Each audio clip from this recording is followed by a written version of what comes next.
Hello, welcome to another screencast where I'll be discussing some basics of biotechnology, introductory tools for biotechnology. And these references, or the references you should look at here, are the paper activities for DNA Scissors and DNA Goes to the Races, which you might have also done in Biology 1. But by the end of this, hopefully you'll be able to describe what a restriction enzyme is and what we mean by an endonuclease.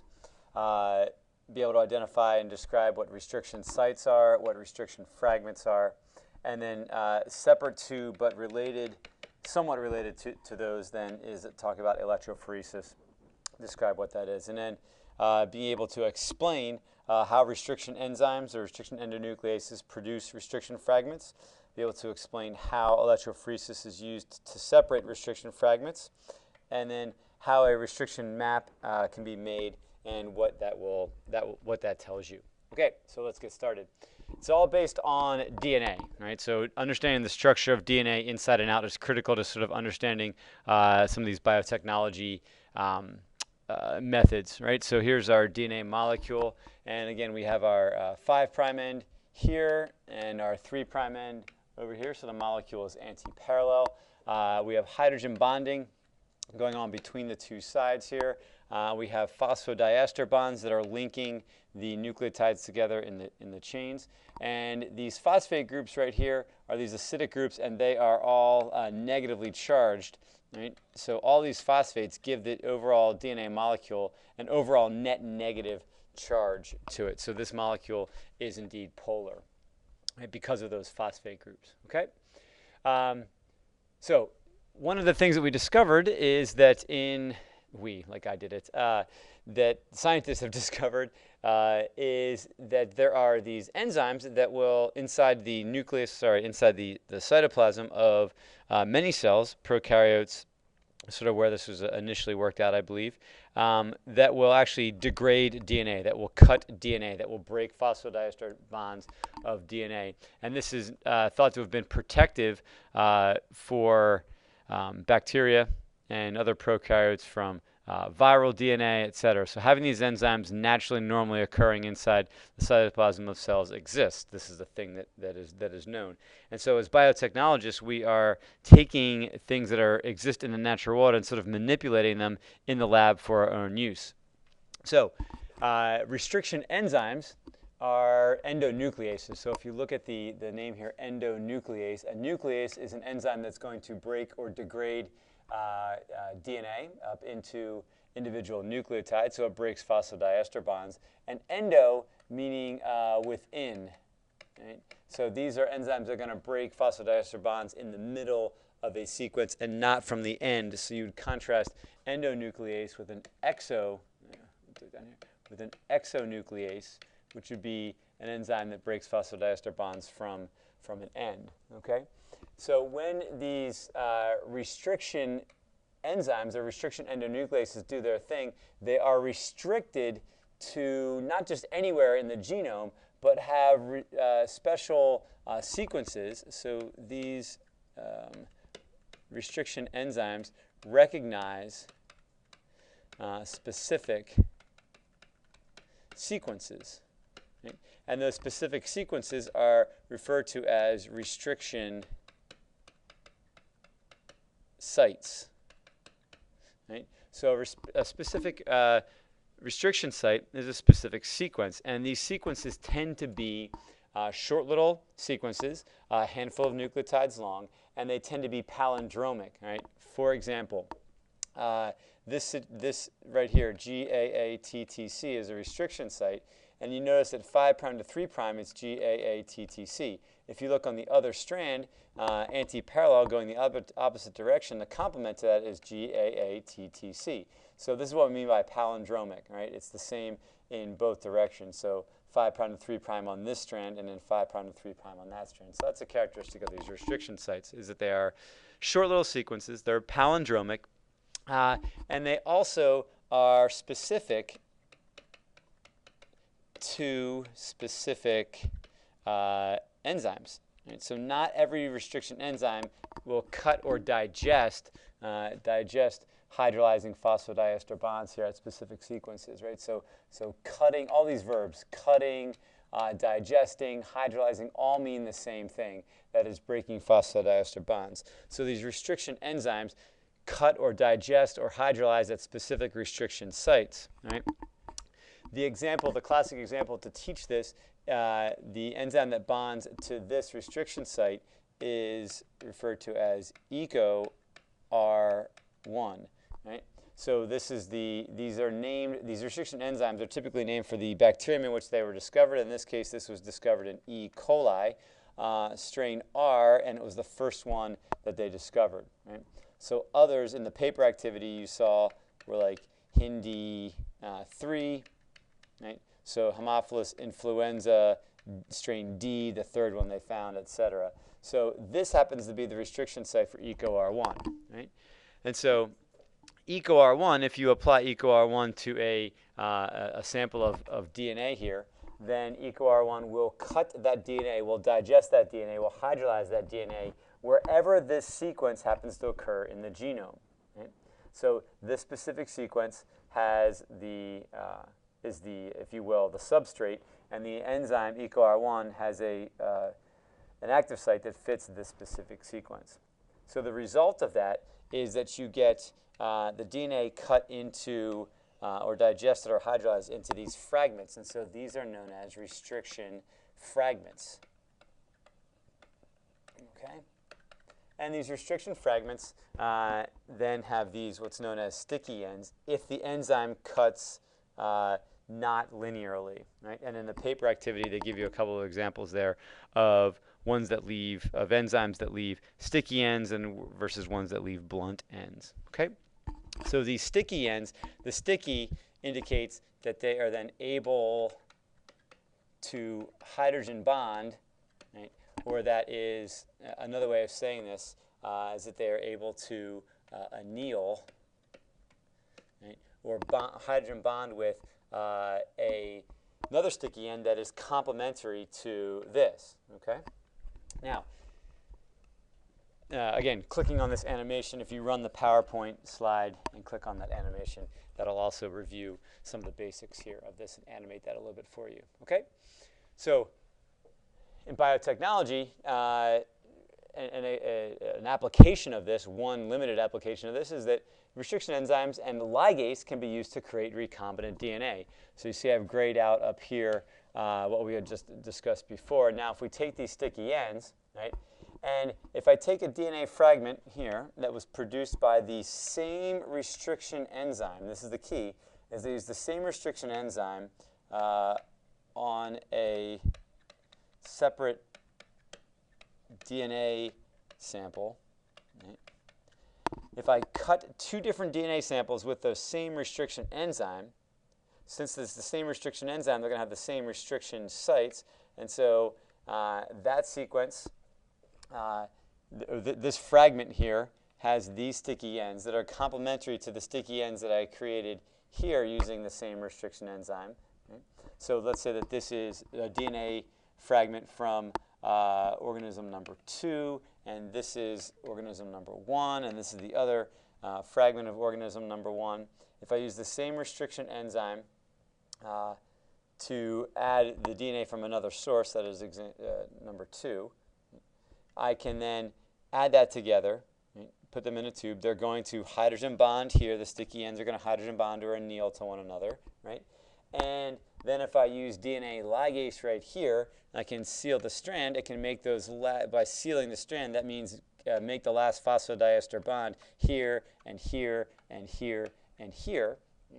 And then I have what is known as a recombinant DNA molecule. We're going to see this word quite a bit here. Recombinant means that it's DNA from two different sources. DNA from two different sources, organisms, viruses, what have you, okay? So we can control this situation in a lab situation, so this is what makes it engineering. We can control the parameters. We can know which organisms we're using. We can control which restriction enzymes we're using, right, etc.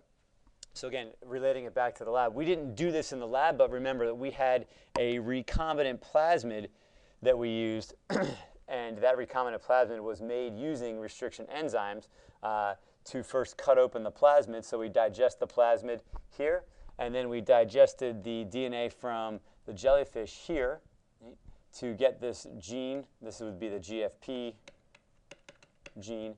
And since this GFP gene here was cut out using the same restriction enzymes as we used to cut here, we got this sticky end and this sticky end, complementary to this sticky end and this sticky end, and therefore we can seal that up, put it with ligase, and then we get this recombinant plasmid right there that we then were able to transform our E. coli with.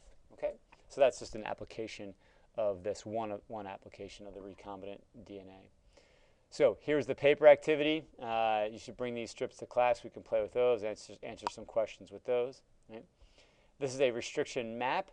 And so this circle would represent the DNA, the genome that you're dealing with. And all of these little tick marks right here indicate restriction sites of the respective restriction enzyme that's there. So for instance, this is a circle of DNA, right, known as YIP5. And this is just the name of it.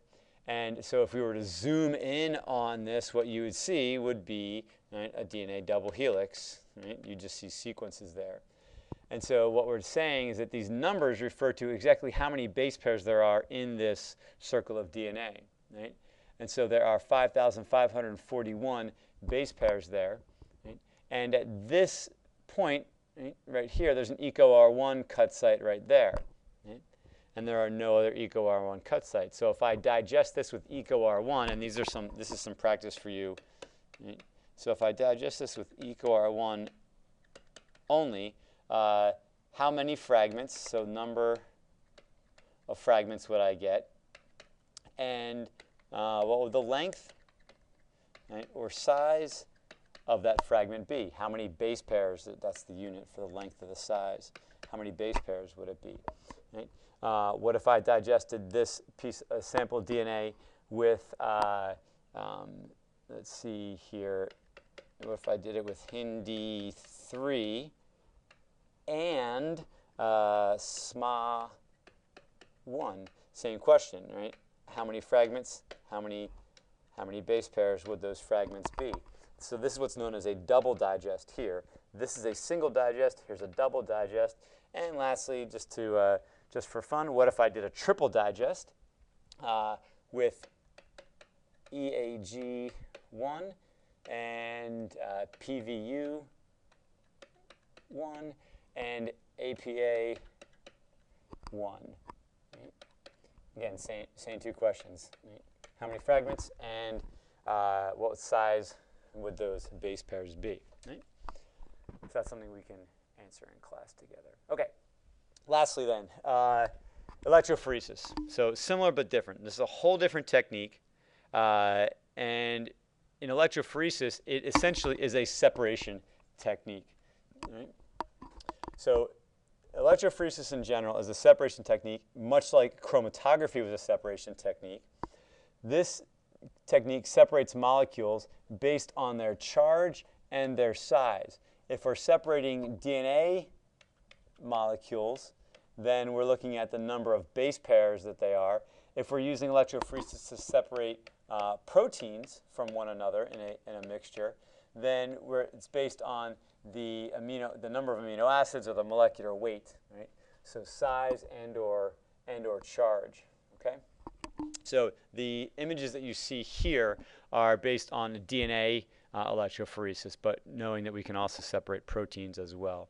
So in electrophoresis, what you have is a slab of gel that is made of agarose, typically. Okay. And this gel is a matrix. It's like a sieve. Right? So if you had like this maze here, and this would be all the gel polymerized together, and it creates this little matrix. Right?